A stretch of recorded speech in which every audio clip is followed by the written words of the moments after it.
I'm an alcoholic. My name's Karen. My sobriety date is 2792. And I'm so excited to be here. Like Philip said, we have been talking off and on for a while. In fact, we just spoke tonight. So here's a little story about how God and good friends saved me from a complete meltdown getting onto this meeting. So two of my good friends, Steve and Cheryl Ryan, are on tonight. And thank you both. And Sally D, thank you for the support. And so Steve sent me a copy of the flyer saying, you know, I don't, it's kind of fuzzy. I don't see the password. And I wrote back, I said, there's no password for the meeting. And I looked and I sent him from my calendar what the meeting ID was. And I happened to look at the flyer and I'm noticing, oh my gosh, what I have on my calendar and what's on the flyer are different numbers. So I called Philip and I said, Philip, what I've got on my calendar is different than what's on the flyer. And he said, well, what number do you have? And I read it off and he goes, that's my phone number. I would have been trying to dial into this meeting on Philip's phone number, freaking out because I couldn't get in, and not a good way to start an AA talk. But what are the odds that Stephen would happen to send the flyer at the same time that I've got the wrong number? I'm amazed at the grace of God and how it just gets me through crazy times like the ones we're having now. Lots of crazy times. Look at us. From all over the country, Zooming together, and there are 253 people on this call. I actually spoke. I was just blessed to speak at the Nashville, the Tennessee State Convention several years ago. I don't know, 5 years ago or so. The whole state convention only had 260 people signed up. And here we are with 255 people just Zooming and sharing and saving each other's lives. And that's why I am here, to save my life, because that's what this does for me. And even in these absolutely crazy times, and it reminded me of something that's in our fourth step, which I just, because there are people that are losing their sobriety, and I always say that there's a million excuses for drinking, but there will never be a good reason. There will never be a good reason. And the excuses, they go everything from, I'm closed up with 5 kids in this house, I'm going crazy, to, my son was deployed to Afghanistan. These are excuses. And once I give myself an excuse, the next time something really bad happens, I've just given myself permission to do it again. So I can't, there's no reason. You can't make me drink, and I won't. It reminded me of something that's in our fourth step in the 12 and 12. I love this. We thought, and in apostrophes, we thought conditions drove us to drink. And when we tried to correct these conditions and found that we couldn't to our entire satisfaction, our drinking went out of hand and we became alcoholics. It never occurred to us that we needed to change ourselves to meet conditions, whatever they were. So, pandemic, no pandemic, I'm the one that has to change, not the conditions, and I've got to understand what the problem is, because if I'm not the problem, there is no solution, because I can't change you. I can't change I can't fix or change anything other than me and my attitude. And I can only do that with God's help and your help. So, I don't know much these days, because, and that's why we've got to be real kind of gentle on ourselves. We have no context for this experience. We have no frame of reference. I can't go back in my little card file and say, well, let's see, the last time I was in a global pandemic, and this happened, then I responded that way. So I don't have any of that. I have none of that. All I have is a reliance on God, because I don't know how to do this. I don't have a clue. So there aren't many things that I know. But one thing that I do know is I have got a disease that is stronger than a mother's love for her children. That I know. And it will always win. So I don't fool with that part of it. The other thing I absolutely know, and I may not know God's will for me, but I sure know what God's will isn't. And that's for me to pick up a drink today. So today, I'm going to make it to bed tonight no matter what. And that's all I have to do. God doesn't make too hard of terms on those who just stay close and do his work well. Not do his job, but do his work. And that's what I try and do, because anytime I'm doing something for you, I'm not thinking about me. How rare is that? So it's real important that I remember who and what I am and what I need to do just to not to be bat crap crazy. And that can happen pretty easily these days if I'm not careful and I don't stay spiritually fit. So, I've still got a head that wants to lie to me. It always will. This is not to be trusted. My wiring is not right. And I'm okay with that as long as I know that. Because if I think this is telling me the truth, if I get a truly original thought, I call my sponsor. Because I don't know where that stuff's coming from. But it's probably, if it's not out of the literature of Alcoholics Anonymous, I don't have 100% trust in it. So, my head is not my friend, will never be my friend. So I keep what I call my little 3x5 cards. So these are 3 little cards. And for those of you, as I look around the room, there are many of you who remember the Dewey Decimal System. Remember when you go to the library, we used to go in the library and you have these big wooden file and you'd pull out this long drawer, little 3x5. So for those of you who are young, there was actually a time that you went into a library and there was no computer. I know how uncivilized, but it's true. And you'd have to go through these little card files and pick out a card and find your book that way. So I have this little card file right here. And my little 3x5s, I got to keep them handy, really, really handy, because I know in the amount of time that it takes for me to go from here to here, life as I know it is gone. And I'm not giving that up today. I'm not giving you up today. Not today. So when I pull out that first little 3x5 card, when my head lies to me and says, you weren't that bad. That just reminded me. I got to live in San Francisco for 10 years, which was just what a gift that was. It just made me remember.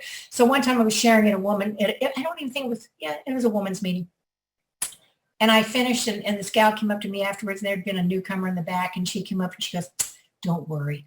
I told that newcomer, we're not all that bad. And I was offended.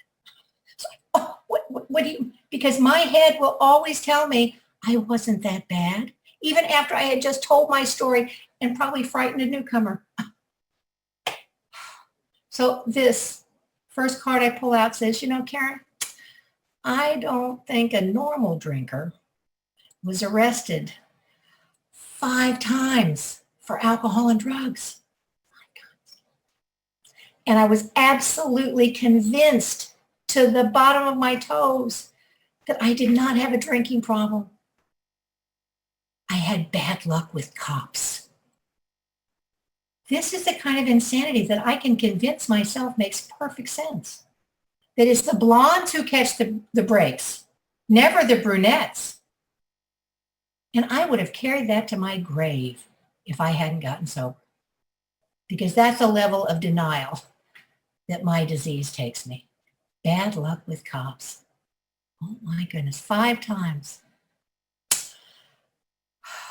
And if that one doesn't work, I'll pull out my second little 3x5 card and it says, I don't think a normal drinker spent her wedding night in jail. Call me old-fashioned, but, maybe I was starting a new wedding planner trend, but it hasn't caught on, okay? It has not caught on. And I'm convinced, too, that the really successful active alcoholics are the best victims. Because as long as you're doing it to me, then I don't have to be accountable. Then it's never my fault. I spent my entire adult life blaming everybody else for my problems every time I got in trouble. And my wedding night, if he had just kept his mouth shut, but oh no, he's got to run his mouth and talking off to the cops. And so I'm arrested for 3 felonies and 2 misdemeanors and maybe a little drunk and disorderly thrown in. But it was all his fault. And another reason I could stay in my denial, and I'm convinced too that the worst thing that can happen to an alcoholic of my type is to have a parent who drinks more than I did. Because toward the end of his drinking, my dad used to sit at the kitchen table on a Sunday morning drinking water glasses of warm gin. To this day, the smell of gin still kind of gets that little thing. Ugh. And I knew I couldn't be an alcoholic. I knew it because I used ice cubes. Bad luck with cops, and I used ice cubes. How could I be an alcoholic? It was never my fault. They did it to me over and over and over. And that sorry ex-husband, now he was an alcoholic. He did have a drinking problem. Bless his heart. And he started drinking a little too much of my vodka. Why should I be denied a little relief, a little relaxation when I come home from work because he had a problem? So I just started hiding vodka bottles in my shoe boxes in the bedroom. Wiring. And I did not see a problem with his behavior. I am hiding vodka in shoe boxes in my bedroom and do not see a problem.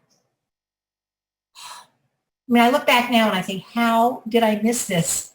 How did I possibly think this was normal behavior? But I was convinced that he was the problem. And to this day, I will never know what the man was doing in my shoe boxes. But he comes out in the living room waving an empty and just going off about, Karen, what the hell is this? And waving this bottle. And back then, I lived my life with 2 principles. 1, if you say anything with enough confidence, they will believe you. And 2, deny it till the day you die. So he's waving this empty around, and I just went into outrage mode. How dare you? How dare you think that I, a woman, and just, I wore him down.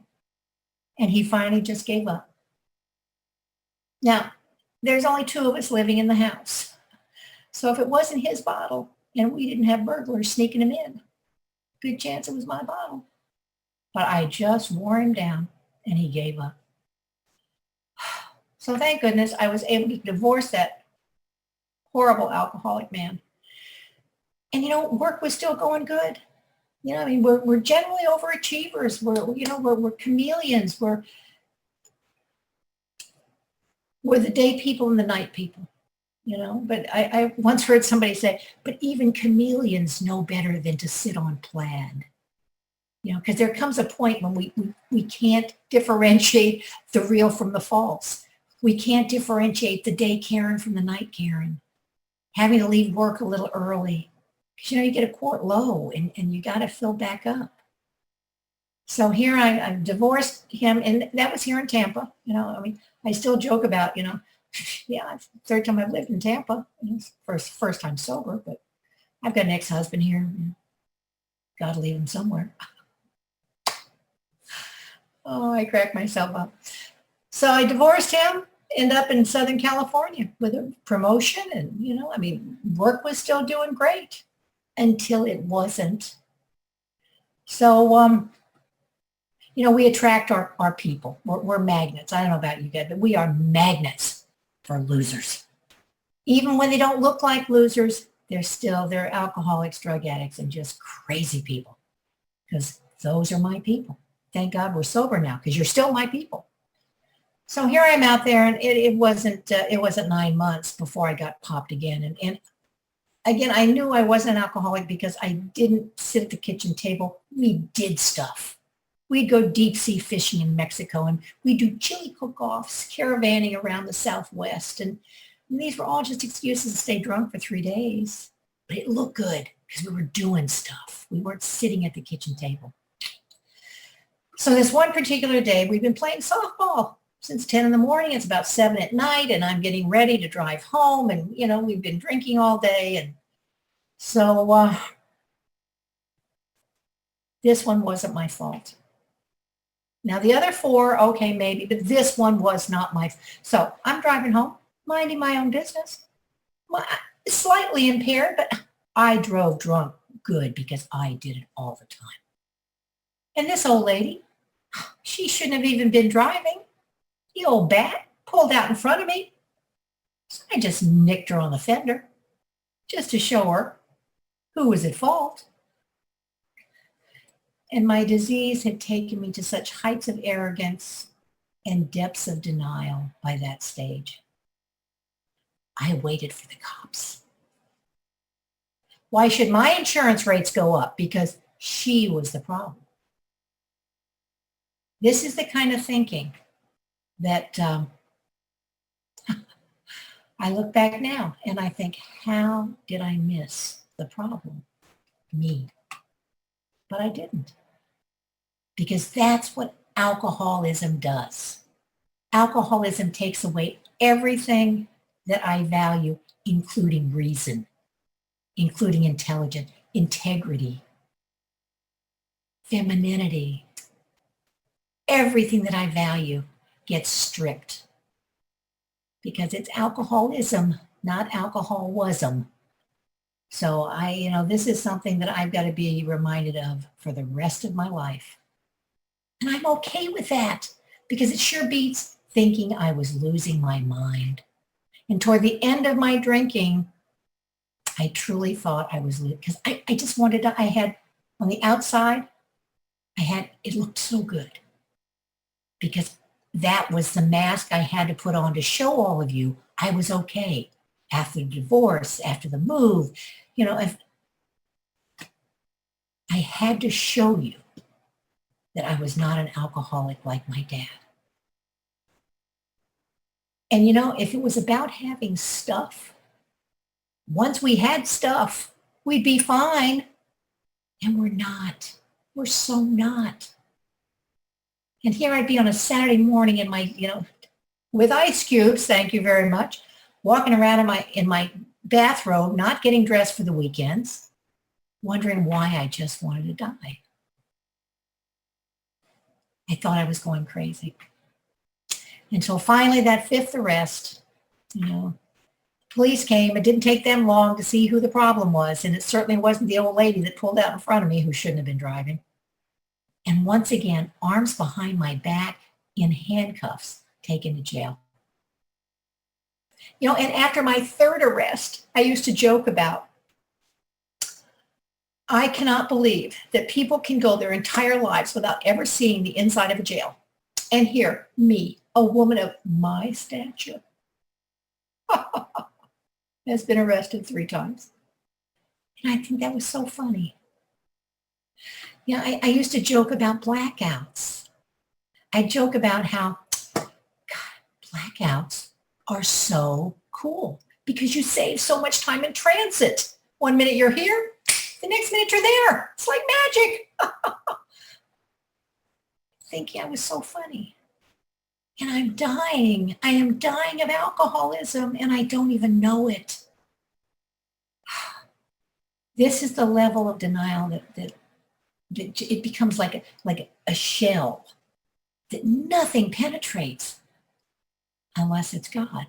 It's the only thing that can get through that shell. The only thing.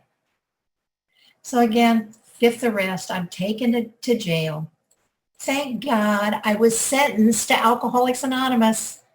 Because, they always say nobody's too stupid to get this program. Some of us are too smart, and I came this close to being too smart because I wasn't like my dad.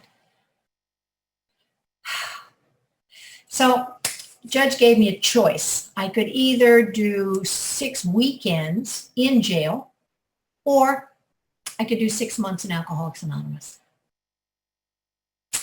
And I had to think about it.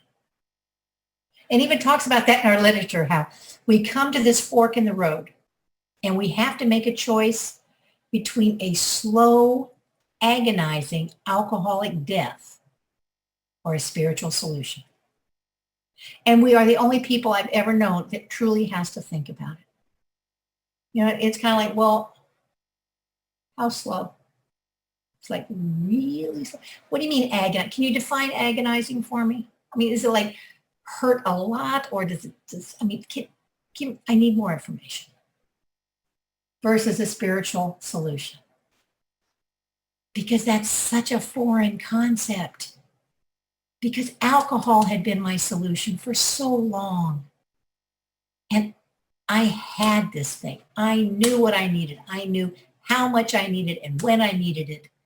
And it worked until it didn't. And the scariest jumping off place in the world is when you really want to quit and you can't. And all those times saying, I can quit anytime I want. I just don't want to. Why would I want to? But then when you get to that point when you want to. So I was out in Southern California, and then my drinking had really taken off because I didn't have to set a good example for that alcoholic husband.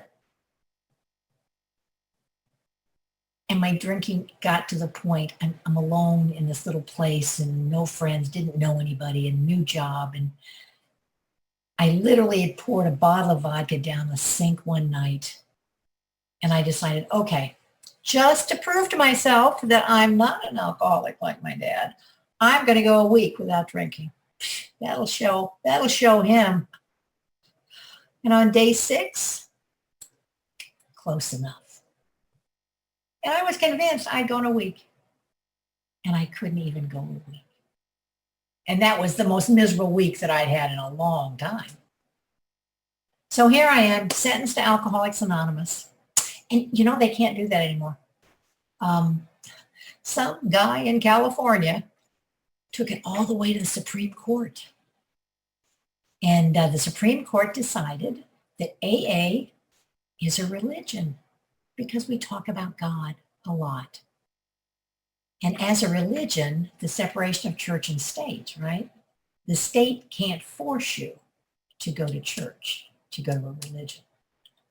And I don't know, but I'm afraid a lot of people who were too smart have died as a result of that decision. Because I'm not sure I could have gotten here had I not been sentenced to Alcoholics Anonymous. And I'm so grateful. And I don't care what gets you here. It could be a court card, it could be, getting out of the doghouse at home, getting out of trouble at work, having your paper signed for your halfway, whatever it takes. Stay long enough for this thing to kick in.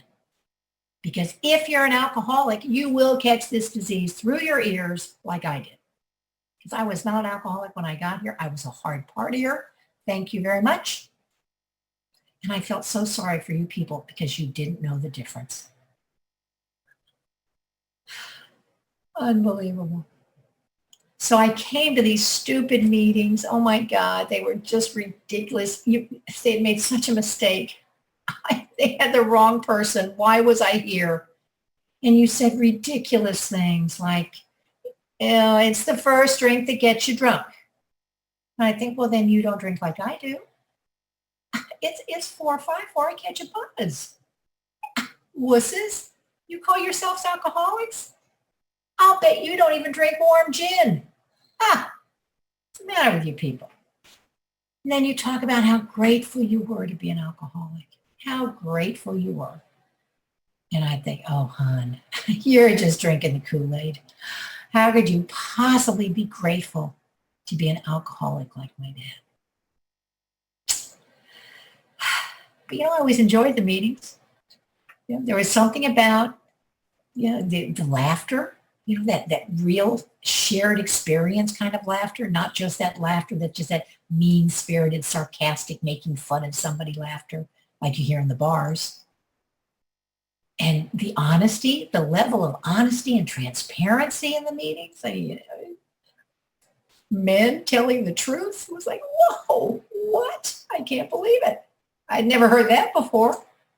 And it was just like the laughter and the magic and the miracles. I literally would see people crawling in so sick and so broken. And in a couple of weeks, they got the roses back in their cheeks. And in a couple of weeks, they got a little group of friends and a little job. And before you know it, they've got a God in their life. And I see their lives changing right before my very eyes. And my life isn't changing because I'm doing everything that an untreated alcoholic does. Drinking and driving on a suspended license, all that insanity that we absolutely thrive on and think we're winning. We think, I put it over on them. I made it home. So I sat in those meetings, and if you're an alcoholic of my type, you cannot deny who and what you are for very long. Because even though our stories are different, our backgrounds are different, our homes were different, our feelings and our disease is the same, exactly the same. I always say I'm amazed at people who can get sober before the holidays. Because I couldn't get sober until after Super Bowl. One more kick-ass party, then I'll try this thing. And I had no idea. I still didn't get what you guys were talking about because deep down, all I wanted you to do was to teach me how to drink like a lady. I just wanted you to teach me how to drink without the consequences. And you wouldn't do it. So here I am on Super Bowl Sunday, January 26, 1992, Southern California. And I promised myself I wasn't going to get drunk. But I didn't quite get that part. It's the first drink that gets you drunk. I thought that was kind of a funny thing you guys said to be quaint and parochial. So once I started, I'm off to the races. I have no idea how I ended up on somebody's couch. I never made it home. Showed up for work on Monday morning, sick as a dog. Oh my God, I was so sick. And they announced that on Tuesday, we're going to all go up to LA for a team building event. Oh joy, a team building event. Once I picked my head up off the desk, it was kind of like, oh. So we're all going to go up to a Kings hockey game at the Coliseum on Tuesday. I could not build up a lot of enthusiasm for that event, but by Tuesday, I'm feeling a little bit better. Excuse me. So we all caravan up to LA from Orange County. And we're all sitting there and good seats for the hockey game. And, it's team and rah. And I had 2 beers. But these were hockey beers. So these were big cups of beer. And I'd had 2. And it was like water. I got no relief, 0 relief at all. And my head said, then why bother? And that was kind of like, whoa, where'd that come from? Because that was not my thinking. Because my head would have said, then have 2 more. And it was at that exact instant that I knew. Because in Southern California, first of all, we had 90-minute meetings. All right. I'm still a little surprised that we can get sober in an hour, but, we do. And we would read everything.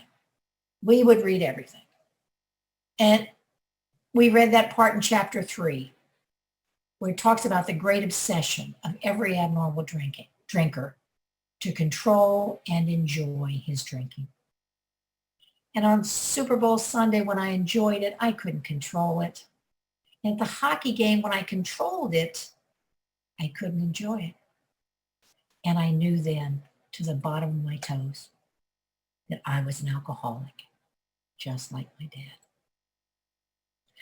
And I went to a meeting of Alcoholics Anonymous that very next night for the first time in 6 months, almost 6 months, because I was almost off my court card. Oh my God, I would have been dead if any more time had passed and I'd gotten off that court card. And I'm sitting in that chair, and I probably read, the window shades, and all the mottos, because when I'd be tired, get sick of listening to you guys, I'd read the walls. I had probably read that first step 100 times over the past 5.5 months. And this night I read it in a way I had never read it before. I knew I was powerless over alcohol and my life was unmanageable by me. I knew it. And I asked God for help in a way I'd never asked before. No bargaining, no negotiating, no if you do this, I'll do that. Just God help me. And my experience, it was a little bit like Bill's in the hospital. I felt a surge of energy come into that room. And I knew that I was in the presence of God. And I went home from that meeting that night, and that half-gallon jug of vodka is still sitting up in the cupboard, just like it had been every other night when I promised myself I wouldn't, and I couldn't not open that cupboard. Before I knew it, I'd be standing in front of the refrigerator with a glass of ice, getting ready to fill it up with vodka and Diet Coke. This night, I didn't have to open that cupboard for the first night and more nights than I can count.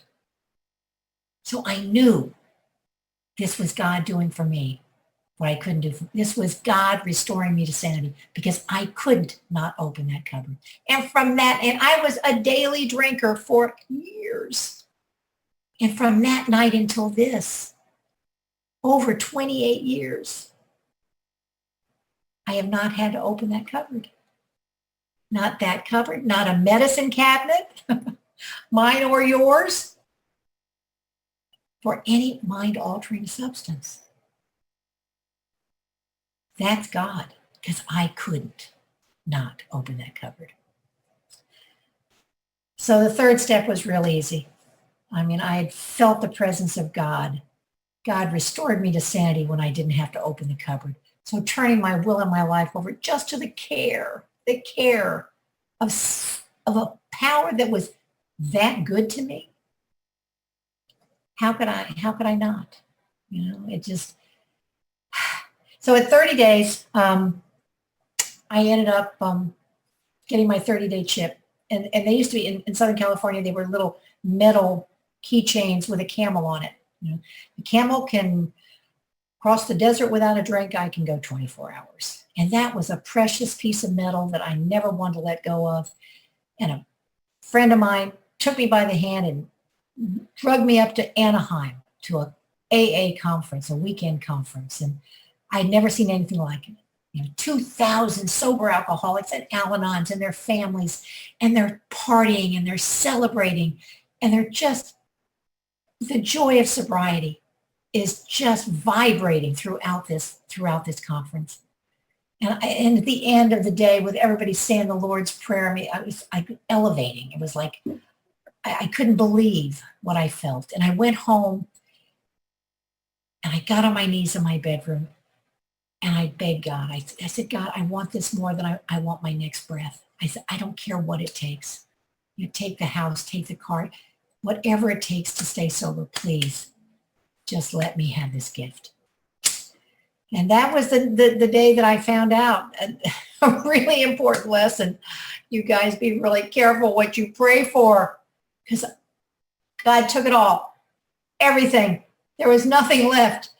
In my first 6 months of sobriety, I lost my career, my house, had my heart broken, had a cancer scare. My house was robbed all in the first 6 months. It's okay, I get it. And the gift in all of that was, I didn't have to drink over any of it. None of it. losing my career, which if I had still been drinking, I probably would have had to kill myself because that was my identity. That's all I had. It was the only Karen I knew was the executive Karen. The house. Orange County went bankrupt. Everybody was losing their house. Had my heart broken. Well, he was in AA. So, I mean, drinking wouldn't have brought him back. He also broke up with me on the day, my last day when I lost my job. It's like, you couldn't have timed this a little better, dude. I mean, really? Okay. Didn't have to drink over that. Certainly wouldn't have brought the man back. Cancer scare. It was okay. House rob. Just stuff. And God showed me that there was nothing that a drink or a drug would fix or make better or bring back, and that nobody was doing it to me.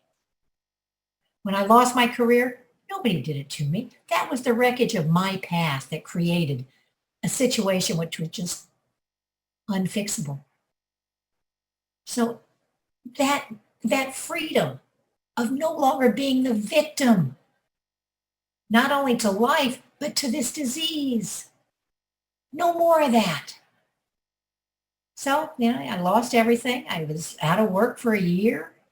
I got real involved in Alcoholics Anonymous. I got real busy in Alcoholics Anonymous. Went to a meeting every day.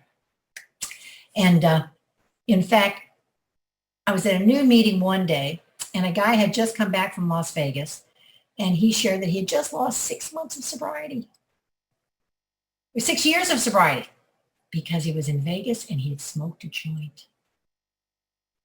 And I thought, what? Because about the first week I was sober, I swear to God, I didn't know pot counted. This is Alcoholics Anonymous. And so I still had a little weed left, and I finally just threw it away because it just didn't feel right. But I didn't know it counted. So originally, January 26th, the day after Super Bowl, was my sobriety date. But then I found out that, so I had to change my sobriety date. And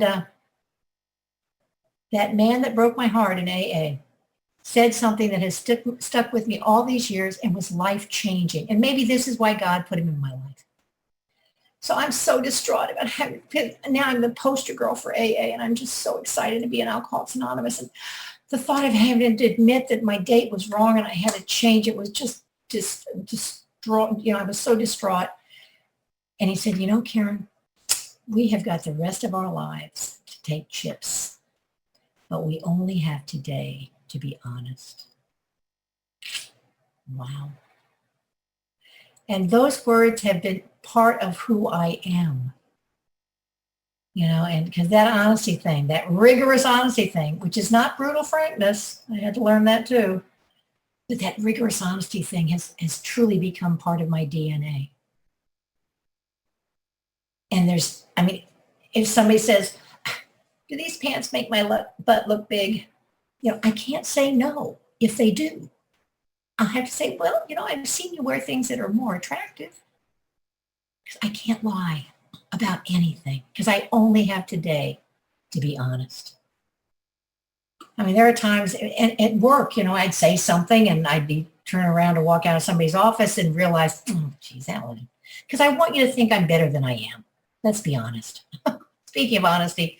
And I'd have to spin around in that office and walk right back in and say, what I just said, what I really meant was, because if I let myself get away with just the little fibs, and I call my little shit chips, they start to pile up and they pile up and they pile up. Because every time I let it go, I give myself permission to do it again.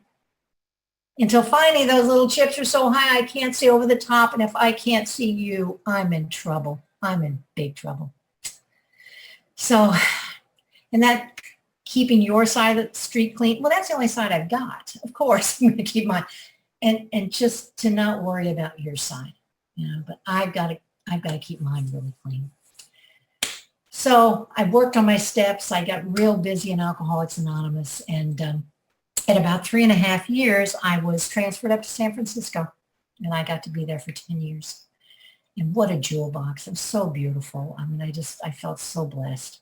And then I was actually transferred to Las Vegas after 10 years to open an office for my firm, right? I've lost my career, and now they're asking me to open an office. So again, if you go to Vegas, let me know, because I still have friends there. If you need meetings, if you need bail money, let me know. We can take care of it. So here I am in San Francisco. And again, I stay right in the middle of the boat, stay real busy. I do a lot of service. I'm a secretary, I'm a treasurer. I do as much as I possibly. I'm on the 12-step list. I miss that in AA, we used to have 12-step lists. And when people would call into central office, we'd actually go pick them up and take them to a meeting. Always 2 people. I miss that. But anyway, so here I am in San Francisco, and this was in 1998. And GSRs are going around to meetings, and they're announcing that they're thinking about coming out with a 4th edition of the Big Book of Alcoholics Anonymous. And I had no interest. So my friend Linda, who's still in the program, still good friends, still in touch, she got our little group together, and she's going, come on, you guys, come on. Let's submit. And I'm going like, no, there'll be tens of thousands. What are the odds? No. Well, she wore us all down, and we all agreed we'd submit our stories. And then like 2 years passed, and I got a letter, and mine said, thank you for your submission. We'll be getting back to you. And I thought it was a form letter, and everybody got the same letter. And actually their letter said, thank you for your submission. We won't be getting back to you. To this day, Linda takes full credit for the next thing that happened. So then another year passed, and it's like, thank God I didn't drink, because we don't do anything quickly in Alcoholics Anonymous, thank God. And I get a call from central office in San Francisco, and they want me to call GSO in New York. And my first thought is, oh no, what have I done? I'm in trouble. Call the principal's office. Just thinking.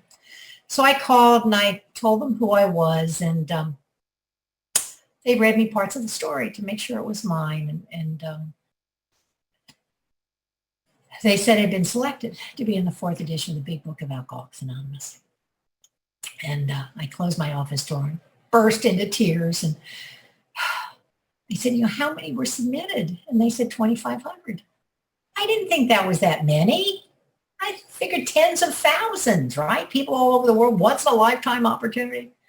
And I said, gosh, how did you pick them? What was the criteria? And he said, well, we were looking for 3 things. 1, you couldn't quit drinking. 2, something happened. And 3, your life changed. Well, that's all of us. It really is. That's all of our story. Couldn't quit drinking. Something happened. Our lives changed. So, I didn't do anything you didn't do. The only difference is I wrote it down. That's the only difference. So this is all of our story, and it's the message and the power of Alcoholics Anonymous that makes it work. So I've got one more quick story, and then I'll wind it up. So I'm getting ready to leave for Las Vegas, and this gal, I didn't even know her. Her name is Kimberly. Met me after my 9 o'clock meeting and wanted to have coffee. So I said, sure. And this is her story. So this is not mine. This is Kimberly's story. So she's telling me over coffee how, she was having a little problem with her drinking. She knew it was, starting to create some problems, and it was a little out of control. But she's cute. She's 26. She's an attorney. So you got a little drinking problem. Who cares? You got plenty of time. But it was starting to create more problems. And so she went to this women's meeting at 5:30 on Friday afternoon. It's still there in San Francisco at the dry dock, Marina Dock. Great women's meeting. So she goes to this women's meeting, and you know how we are. It's a fairly small meeting, and we all know each other. We're chatting, and, we're laughing, and we're having a good time. And sadly, sometimes we don't even notice the newcomer, so we got to be careful about that. But she hated the meeting because we're all having so much fun. We're enjoying ourselves. And she has problems. It's like, what is wrong with you people? Why are you laughing and smiling? I have problems. You're alcoholics. Why are you so happy? I totally related to that part of her story. I totally got that part. So she hated the meeting, but on the way out, she thought, let me just buy this book. And they said, I need a book. So she takes the book home, and she starts reading the first one. She hated it. Like, sometimes Bill's writing the 4 horsemen of the apocalypse and the doggerel at Westminster Cathedral. And, it's sometimes it can be a little daunting. She hated the book, so she said, "Oh, who wrote that tripe? I want nothing to do with this." So she set it on her coffee table, and a couple of weeks passed, and she just keeps circling the book, and she said, so one day she just sat down on the couch and decided, okay, I'll just open it. So she sat down, she just opened the book. And it happened to open to a story called Crossing the River of Denial. She said, I read that story. And she goes, I knew to the bottom of my toes that I was an alcoholic and that I really wanted this thing. So she got a sponsor. She worked the steps. She got her year. You know how we get that year and we get kind of this delusion of wellness. So she made a decision. She decided she was either going to go to the young people's speaker meeting on Union and Steiner at St. Mary's if there was a parking space, or go to the bar. Now we're talking San Francisco people. There are no parking spaces. You do make life-altering decisions based on parking spaces there because they don't exist. So of course she pulls up to St. Mary's right in front of the church. Parking space. So she goes in, she sits down. She's not real happy to be there. And all of a sudden, she hears the story that she had read a year before being told by the woman who was the speaker that night. I was the speaker. What are the odds? What are the odds? How God connects our dots. How the power of the fellowship, the message, and just our willingness to keep doing this thing no matter what is the magic that keeps us happy, joyous, free, sober in the middle of all this craziness. And I'm so happy to be here and to be crazy with all of you. Thank you so much for letting me share. Thank you.